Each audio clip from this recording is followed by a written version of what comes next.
Well, hello everyone. Welcome to our roundtable discussion. I'm your host, Thomas George. Today, we will hear from our married women. You heard from our men. So today is your turn to help us understand you better and share with us what you need to make your marital commitment a refreshing and rewarding one. So let us start by first introducing ourselves. Good afternoon, everyone. My name is Sonia Florimond. I'm currently residing here in Miami, Florida. I am the wife of one, Pastor George J. Florimond, and the mother of Louis, soon to be the mother of two boys. I'm a trained scientist, and I am so happy to be here with you guys today. Thank you. Good day, everyone. My name is Cavell Spence Samuels. I am the wife of Andrew Samuels, who is one of the elders at the First Ephesus Seventh-day Adventist Church. We are the family life leader, and we serve in several capacities. As we have three boys, as a matter of fact. I am one of the musicians and the music director and the women's lead ministry leader and the family life leader and the welfare department, otherwise called community service. I also work for the government and I run a business called Coast Guest House, Florida. And I am an advocate for women, battered women, and women in distress. Very good. Thank you. Good afternoon. I am Sister Marcia Powell from the Sunrise Seventh-day Adventist Church, wife of Elder Jesper Powell, and one of the women's ministry leader. I do work for the government also. I have three grown children who are married, two girls and one boy. And basically that's it about Sister Powell. Thank you. You're welcome. Mr. Jacob. Hi, I am Lorena Wilson Jacob. I am a St. Lucian living in Barbados. I have been married for 18 long years. I am married to Sylvester Jacob. I am a committee member of the Barbados National Family Life Department, and I look forward to learning from my fellow members on the panel. Very well said. Okay, well, let's continue then. This weekend is Mother's Day, or the world celebrates Mother's Day. Although to me, every day is Mother's Day, but this weekend the world celebrates Mother's Day. You are a mom, or maybe you will be a mom. What is your ideal celebration of that day?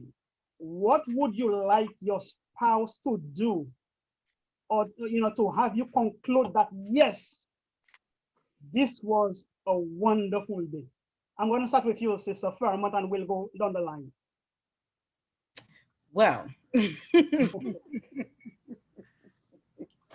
to be perfectly honest, an ideal day for me for Mother's Day, as in tomorrow this year, would honestly just be a day alone, to just be with my thoughts and, to reflect on motherhood and the journey that I have been on so far, and just a day to relax. Yeah, that would definitely be ideal for me and for Mother's Day 2021. Maybe not every year, but this year I'm just a little tired. So a day alone just to relax and to rest and to reflect on, the journey of motherhood would be ideal for me. All right. So would you want your spouse to contribute to any, I guess, the cooking or the cleaning or anything at all? I mean, as long as he could take care of the 2-year-old, that'd be fine.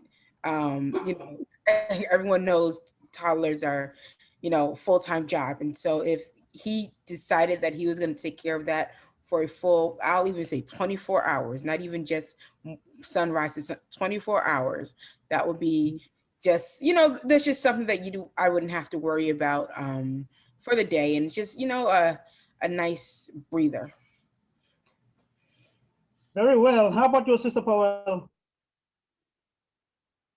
I am a rotten spoiled wife, so I don't know whether Mother's Day or other days are different.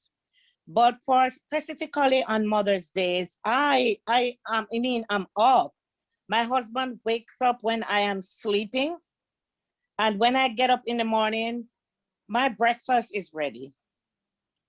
He plans for the entire day. My lunch is cooked, or whatever is happening. If the children are not involved, then he takes care of whatever there is. So, and it's not just with Mother's Day for me.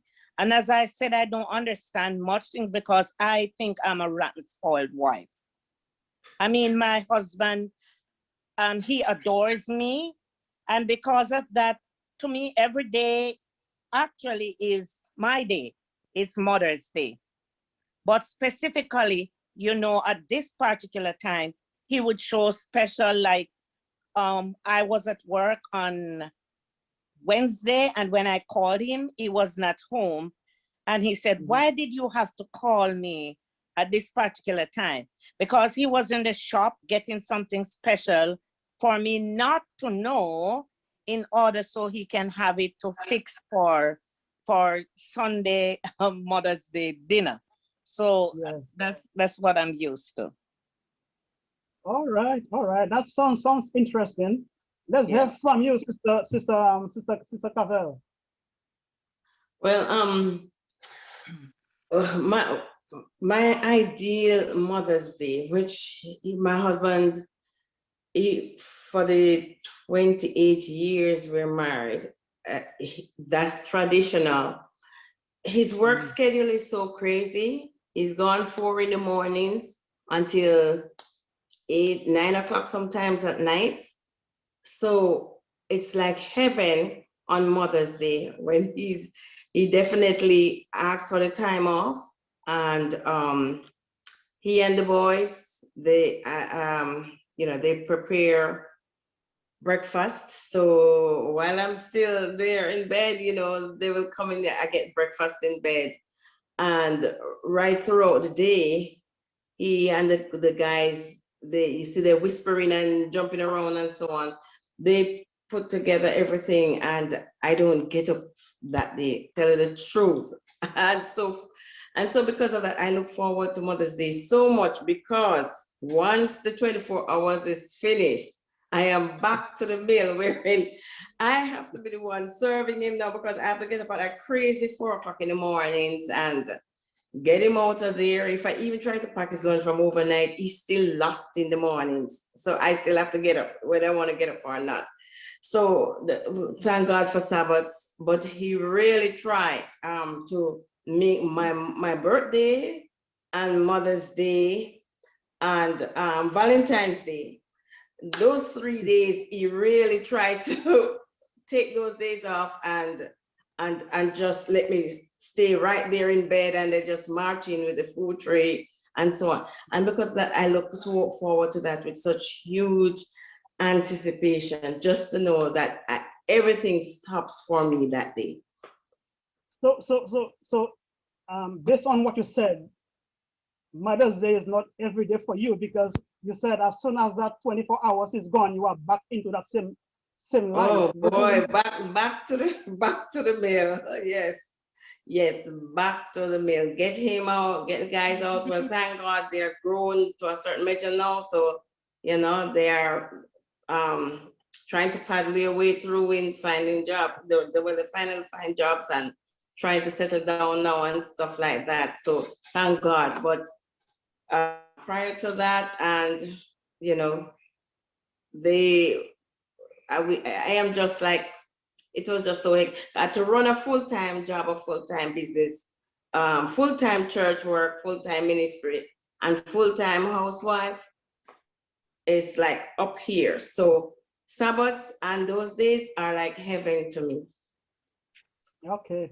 All right. I'll get back to Oh, you. Let me hear from Sister Wilson first, Sister Powell. Let me hear from Sister Wilson first. Well, first, I want to wish all the moms a wonderful day tomorrow. And as one of the ladies said, every day should be Mother's Day.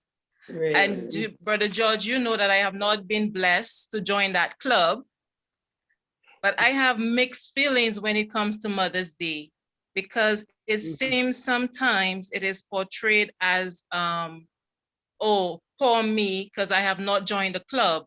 And it's a day for those who have already joined the club. So I have mixed emotions as to how we portray that day, when it was not of my own choosing that I am not a member of the club, yet it is almost portrayed as if for me.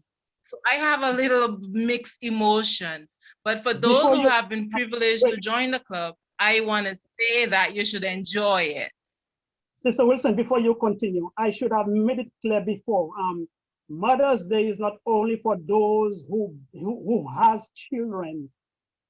There are many people, there are many women who have no children, but they have children, if you understand. So Mother's Day is not only for those Yeah, who have children. It is for more than that. Okay, so you are a mother in your own way. Amen. we could debate that until next day, but I know that's not the topic for today.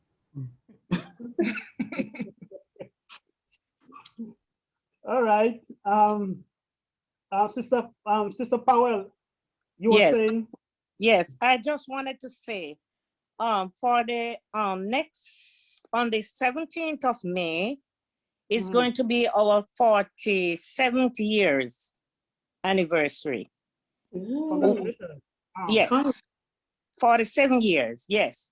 So when the children were home, it was the children and the dad who did all this. But now my husband is retired. So it's just us. So he takes on all the responsibility. And as I said, I am rotten spoiled, because when I get home from work in the evening, my dinner is ready. My meal is cooked, and all I have to do is to come home from work and just have a shower and have my dinner, and maybe we go for a walk, and then I have work to do after. I'll sit and I'll do some extra work. So to me, Mother's Day is every day. It's just that it's a little bit special when it's this particular day. It is made known that today is Mother's Day. Okay, all right. I know you said you married for 47 years soon, but this is another topic by itself. But I would, for those of us men who are listening right now, we would like to know what is the secret, what kept you guys together for so long, 47 years. Yeah, I thought it was us when I was about like five years married. But after that 5 years, I recognized that it's not us, it's God. It is the God who kept us together. Every single morning at 5 o'clock, we have worship together. Every single evening at 6:30, 7 o'clock, we have worship together. And the children grow up in that environment. When we were in Jamaica, they have to catch a 6 o'clock country bus, because we were in the suburban, way up in St. Andrews area. And they have to get the country bus to go down to town for school. And we would have gotten up like early, like 5 o'clock, and have worship together, because they have to catch the 6 o'clock bus. And it is like that right through the time. So it's not us, it's the God, only God. And I'm not saying sometimes we do not have disagreement, but I thank Yes. God for my husband. The first disagreement we had when we got married, I could not find him. And I was looking around and calling my sister because we have adjacent place built together. She lives over this side, I live over that side. And I would call her, have you seen my husband? And she look out and she said, he's on top of the roof. So that's where he would go up That's a good place here to be. for downtime. And then I said, get off that roof. We are not finished yet. And he would say, we are finished right now until you calm down. So when I calm down now, he comes down and then we will talk together and pray. But it has been like that. So, all right. And what happened is that we know each other, how far we get. We know when someone is getting real upset or real, and then somebody has to stop or somebody have to do something. So we back each other all the time in that situation. Amen. That's why we are Sounds together. Together for so long. Very interesting. Let me ask you, maybe this one is for all of you. What is your understanding of your role as a wife? Sister Faramon, I'm going to start back to you. What is your understanding of your role as a wife? I know different people have different understanding. Sister Faramon, let's start with you.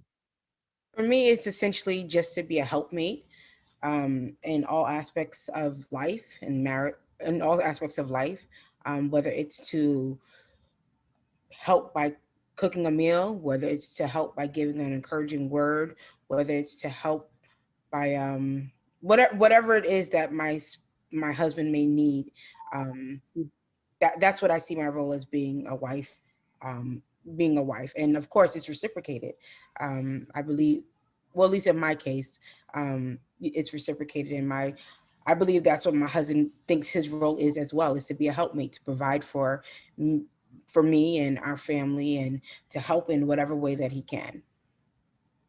I am a man, so I'm asking you, do you expect your husband to go out and buy curtains? To go and buy curtains? Yeah. Well, if I ask him to, yes. I wouldn't. I think everyone's marriage is different, and I'll be married 10 years next year. Well, 9 years this December. And the one thing that I've learned is that, my husband isn't a mind reader, and that if there's something that I want done, I can't just assume that he is going to do it because that's what I would do. It's helped life and marriage be so much easier when I can just vocalize what it is that I need from him. And so, yeah, if I ask him to go get some curtains, yeah, I expect him to go get some curtains. All right, very good. I don't expect him to see that the windows are bare and go pick out curtains. That's just not his forte per se. Yeah. But yeah, but on the other hand, though, I do expect him to take out the garbage when the garbage is full, when he sees it. There's certain, because that is his forte. So yeah. Okay, very interesting. Sister Lorena, I'm going to you next. What is your understanding of a wife?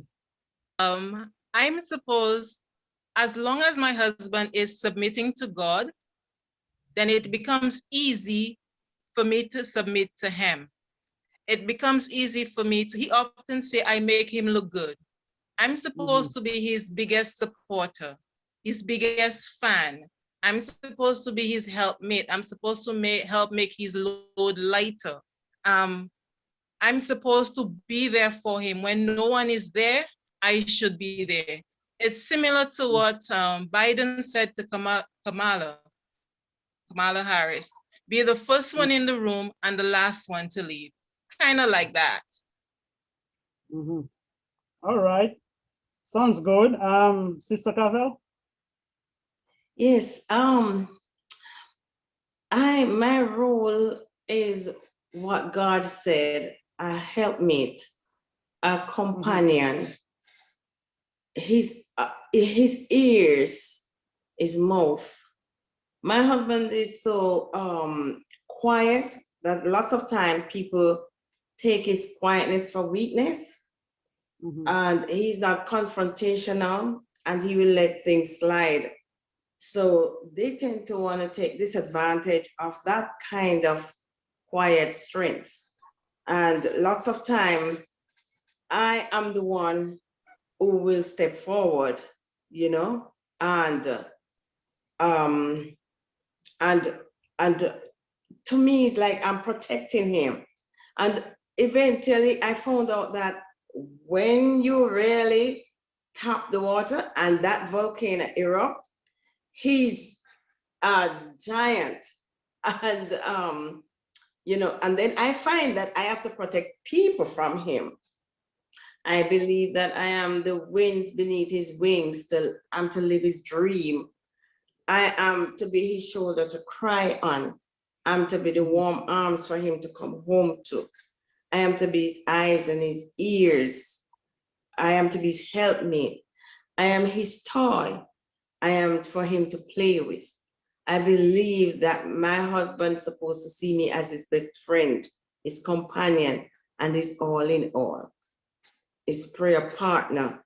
And together we step into heaven as we evangelize together and fulfill God's role in this world together. All right. We're going to take a quick break and we will be right back. We're back! Coconut Grove SDA Food Distribution every first and third Sunday on the church property, located at 3602 Furrow Avenue. What's better than a healthy and hearty cooked meal on a Sunday afternoon? Come by, grab a plate, and enjoy food that's cooked with love. We begin at 1 p.m. sharp, and everyone is invited. We hope to see you there. What's it feel like when a woman's having a heart attack? Chest pain, like there's a ton of weight on your chest. Severe shortness of breath. Unexplained nausea. Cold sweats. There's an unusual tiredness and fatigue. There's unfamiliar dizziness or lightheadedness. Unusual pain in your back, neck, jaw, one or both arms, even your upper stomach are signs you're having a heart attack. Don't make excuses. Make the call to 911 immediately. Learn more at womenshealth.gov/heartattack. Welcome back. Thanks again for watching. This next question goes to you, Sister Jacobs. In your marital relationship, what have you discovered about yourself that you are very happy with this discovery? Okay, there are so many things. I thought I knew myself, but it seems that married life usually challenges you or pushes every button, even those you never thought you had existed. And the one the lady said before, patience, oh my goodness. The socks, sometimes they push every button that you have, and you have to ask God to give you strength. And I have learned in this marriage that when I ask God for patience or I ask him for strength, that the challenges keep coming, but I become stronger to face the next one. I remember asking God to send me somebody who would help me, with somebody who would be there to encourage me and push me forward. But indirectly, it worked out because my patience is being tried and I'm being made stronger with all the challenges. So whereas I didn't get it the way I asked for it in terms of somebody really helping me, but indirectly, there's challenges that do come up in a marriage is helping with my Christian journey. And it's helping me. I'm laughing because it's fun that the things we need and we ask God for, they only come through challenges, many of them, to make us stronger. So I'm actually being refined in the marriage fire. I'm not saying that it's a fire. I'm just saying that things that do happen are basically just refining me for my experience on this journey. So let me ask you, what are some of the things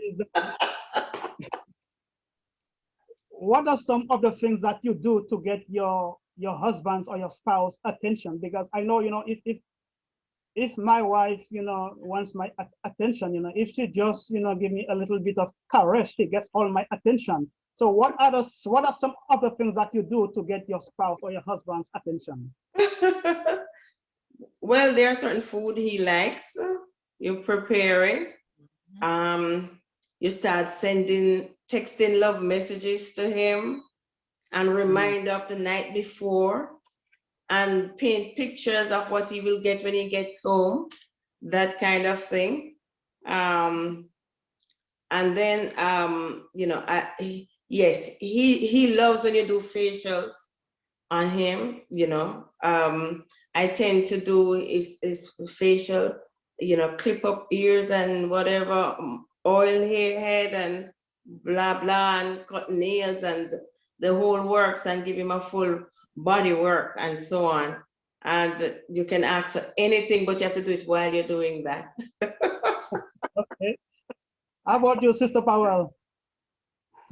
I agree with all the ladies before what they said about helpmeet to their husband. And Yes. I am here to support my husband in every avenue in whatever he does, as long as it's not against God's will. And what I do to attract my husband, I don't know. When we used to be back home, if he's in the field he used to have a garden close by our house. And he used to go there early Sunday morning to do his work because he works during the week. And one Sunday morning, I went down there and I don't wear shorts. I don't wear shorts. But I find a shorts and I dress up and I went right down in the field. And he got the message. He got the message from me. I said, oh, I'm down here too early. I said, I'm staying with you, but it's just 1 hour more and you know the rest of it. And that was the message. So your husband knows you. The husband knows the wife. And they know when you are giving them the message, what is it that you need from them? And there are several ways that you can pass that message around. You can pass the message with just even an extra handshake when you're going to work, or a touch in the head, and that have them thinking the whole day until you get home back. They said, okay, she started it this morning, so we'll finish it tonight or sometime. So there are different ways of sending the message along. So different people All right, very good. do different things. Yes. I hope you still wear shorts though. Anyway.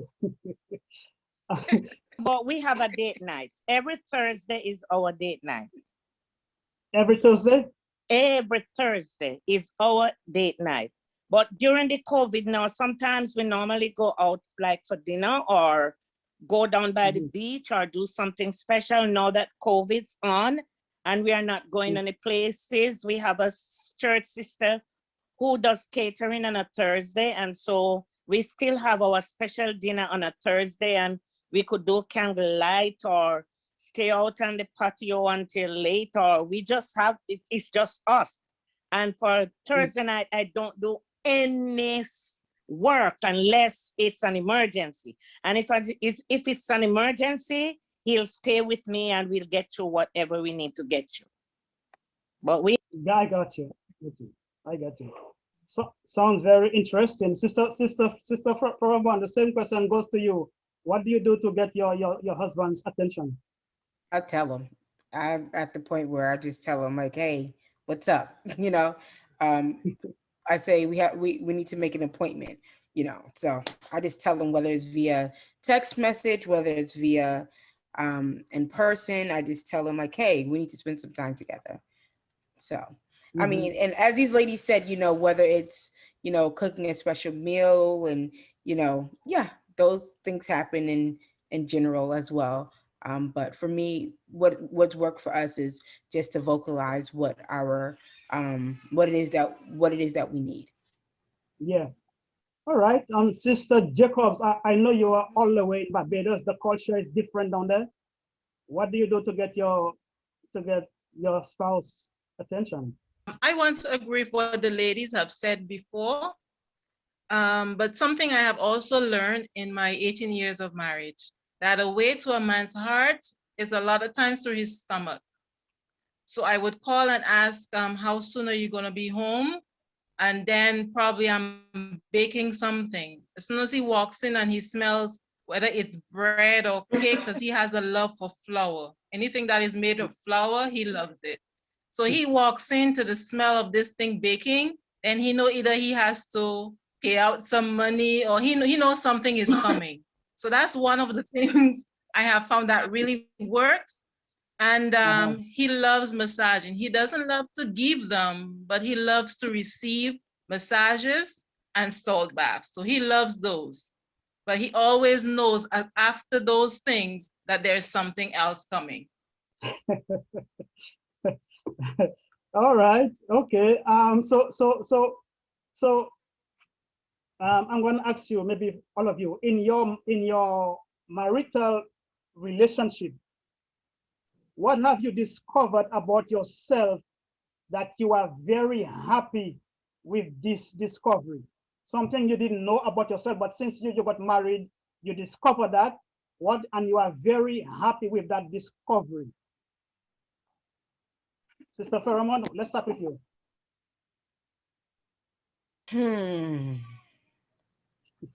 I would say maybe that I don't have as much patience as I thought I did, and that certain things can only come from God. You know, yeah, I think that's probably the biggest one, that I perceive that I was a very patient individual, but being married has, there are trying times sometimes, and I've had to lean on God and ask God for help with my patience. And I'm thankful that, not one, I have become more patient, but that two, that I continue to see my reliance on God for things. So. All right. Very good. Sister Power. First thing I recognize is that I'm a very good mother. I just recognize that. Negative that I recognize, I am not a good accountant. Thank God for my husband. So those are the things I recognize. And my children, I would say my children call me blessed. I mean, I really spend time and train them the best. But if I get the opportunity, I could buy them a new outfit and I could shop and I could, that sort of stuff. So thank. Okay, all right, thank you. Sister Cavell? Well, I have discovered so many things about myself since I'm married. It isn't funny. But one of them that stood out is how I'm very self-denial. How much, so many times I give up my rights or just give up something for him, and my children. So many things I have sacrificed for them, even though sometimes I am really tired or at the end of my rope, or that particular plate of food was my own, and he came and he ate it, and it's first time I know when I was young, or it would always be a bone of contention because I love my food, and I just find myself just swallow everything and just calmly, and then he will open his eyes and say, "That was your food," and I'm saying, "It's okay, it's okay," something like that. So many things, I find that makes me realize that the Lord have tempered me, and have placed me in a position wherein this marriage is, I am not in it to get, but I'm in it to give. And the more love you give, then the more love is breathed from it. And the Bible just can't lie. It says that, love begets love. So that was something that I find. But I find now that also I am very intolerant of untidiness. I mean, I grew up in an environment wherein everybody have their share of work and so on and stuff like that. But when this man come into my life and I see how he leaves shoes, socks, that every corner and every turn. And I just feel like my head is raising and so on. I didn't know that that facet of me exists. And that I just, it's almost as, and you say you're behaving as if you're going to die if I don't clean up or wash the plate or something. And I said, I literally feel like I'm going to die. I cannot fall asleep with the sink with dirty things. I cannot fall asleep and so on. And the older I get in the marriage, the more my intolerance have grown for untidiness and his little bad habits of, and as a matter of fact, to me, almost all of our quarrels surround that particular topic. And you know, I have an elderly lady at church who said to me, if you don't let it go, it can literally eat out your marriage and break it up. You know, and I don't know when I'll reach there and so on. I've prayed about it and I begged him to let us come to a compromise, you know, and so on. And I think he's trying. He's nothing. Yes, definitely, it has definitely gotten better. Very well, very well.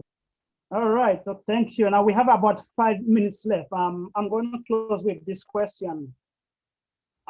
During courtship, you know, we men, the men, you know, we give our girlfriends or our wives to be at the time flowers, constantly flowers during courtship. And somehow, I'm sure it happens with most marriages. The moment you get married, you know, apparently those flowers stop. Does it make any difference? Does it make any difference when the flowers keep coming? Sister Lorena, Sister Jacob, I'm going to start with you. Does it make Oh any my difference? goodness. In the Caribbean, I kind of grew up in the Caribbean. We were not much into those flowers thing. So for me, it wasn't flowers. In courtship, he would come over on a Friday and he would bring me bread, because Friday is the day you're in town after work, you go buy your bread and you get on the bus and you go home. So it was bread. But right now, the bread is not coming. I'm actually making the bread now. But when you think about it, the things that you used to do in courtship, you usually find sometimes it stops and you have to remind them that, you know, you used to do this thing. And my husband loved to say, oh, the things I used to do, I do them more. But every girl loves to get flowers, bread, chocolate, whatever it is. Those little nothings, they add romance to the relationship. Thanks for letting us know. Very good. Sister Paramount, let's hear you now. Well, the flowers may stop. And for me, they're replaced by other things. So for me, flowers are an act of kindness, an act of love. And so sometimes now that we're together all the time, it's making the bed in the morning, you know, that shows that you appreciate us having a tidy home and you've taken it upon yourself to make the bed, or to unload the dishwasher, or to do a load of laundry, you know, tasks that normally I would be doing because, you know, I'm the homemaker. That's my primary job at this point. And so for you doing that for me, it shows me how much you love me and shows me how much you think about me. And it shows me, it gives me the same feeling that a bouquet of roses may give. So yeah, the flowers may stop, but a lot of times they are replaced by other things, which I still appreciate. But does that may sometimes bring a signal? Emptying the dishwasher and making the bed. Does that sometimes may include a signal of something that might be coming later? Not necessarily, which is something that, you know, I don't want you to do a task in exchange for something. You know, I appreciate the task is done just because you've thought of me and not that you're signaling for something else.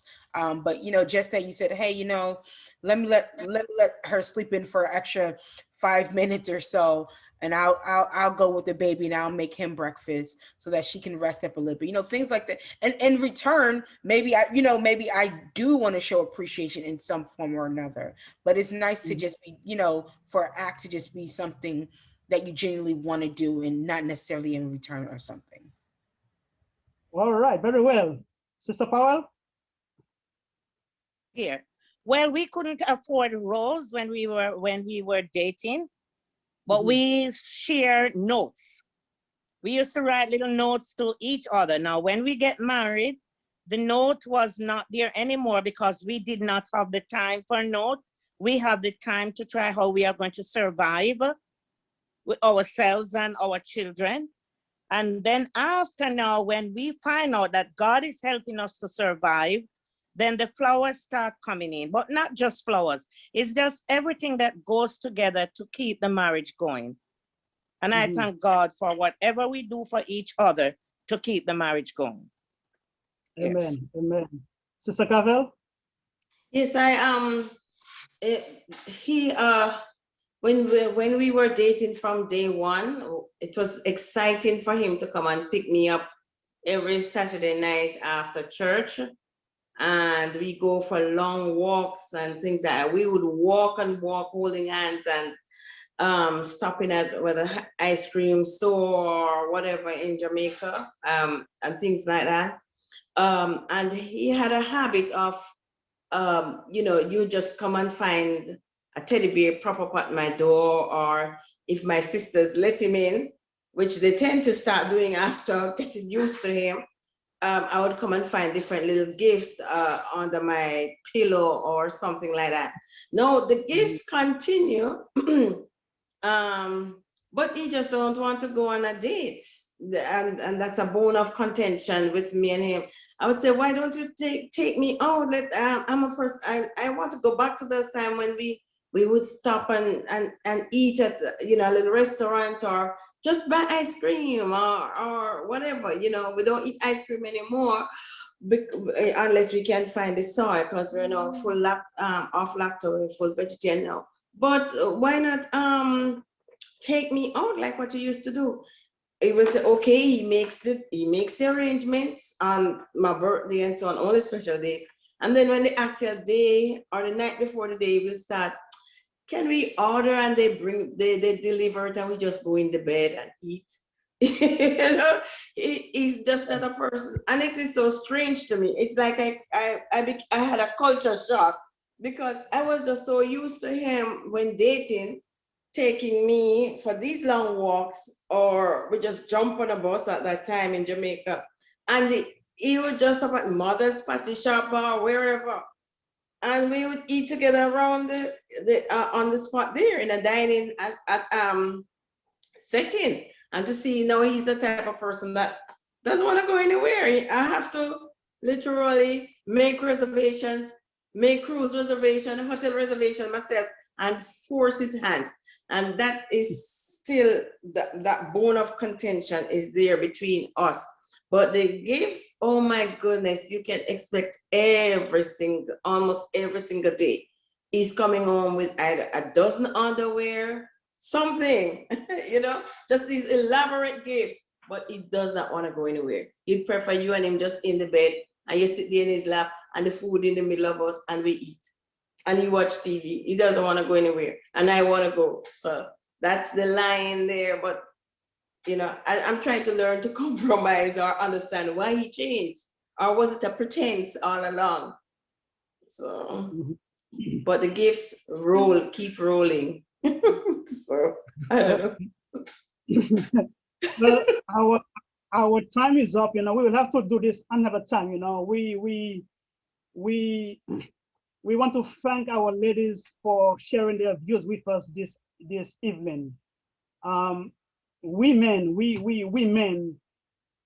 look forward to a better marriage relationship with you. So until then, may God bless us and keep us until we meet again. Thank you so much.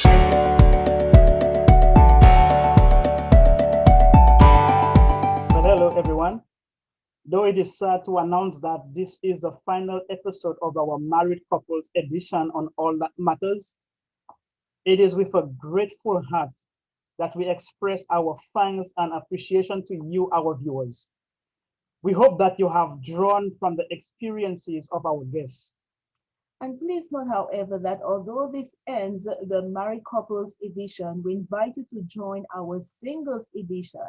The time and date will be announced momentarily on our YouTube channel. Just keep tuning into our YouTube channel. There you will find other programs that we believe will be edifying to you. So we invite you to do a few things on our YouTube channels to like, comment, share, and subscribe. So till then, it has been an honor being with you. See you next time. Bye. Bye.